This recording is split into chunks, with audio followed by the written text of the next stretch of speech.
ಈ ವರ್ಷದಂತೆ ಈ ವರ್ಷ ಆಷಾಢ ಮಾಸದ ಮಂಗಳವಾರ ಕರಿಯಮ್ಮ ಒಂದು ಏಳೂರು ಕರಿಯಮ್ಮನ ಒಂದು ಕಾರ್ಯಕ್ರಮ ಪ್ರತಿ ವರ್ಷವೂ ನಡೆಯುತ್ತೆ.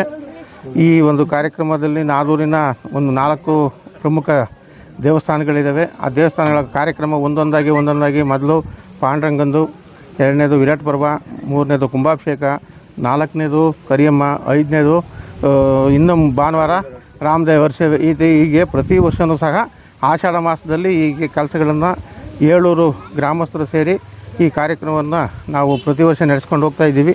ಅದೇ ಸರಿ ಈ ವರ್ಷವೂ ಸಹ ಶ್ರೀ ಅಮ್ಮನವರ ಒಂದು ಬಾನ ಕಾರ್ಯಕ್ರಮವನ್ನು ಈಗ ಎಲ್ಲರೂ ತಗೊಂಡೋಗಿ ಆ ಅಮ್ಮನವರ ದೇವಸ್ಥಾನ ಹತ್ರ ಹೋಗಿ ಅಲ್ಲಿ ವಿವಿಧ ಕಾರ್ಯಕ್ರಮಗಳನ್ನು ನಡೆಸ್ಕೊಂಡು ಮತ್ತೆ ಬಂದು ನಾವು ಮನೆ ಸೇರ್ತೀವಿ.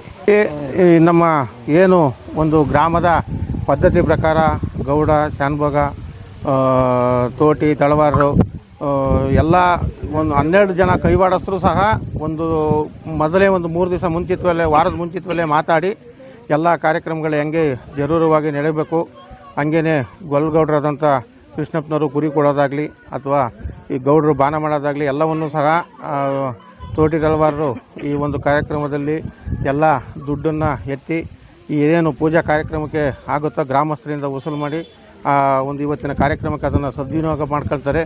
ಅದೇ ರೀತಿ ಗೌಡರು ಮನೆಯಿಂದನ ಮಡಿವಾಳರು ಒಂದು ನೆಡುಮಡಿಯಿಂದ ನಾವು ಈ ಒಂದು ಕಾರ್ಯಕ್ರಮವನ್ನು ಗೌಡ್ರ ಮನೆಯಿಂದಲೇ ಶುರು ಮಾಡೋದು.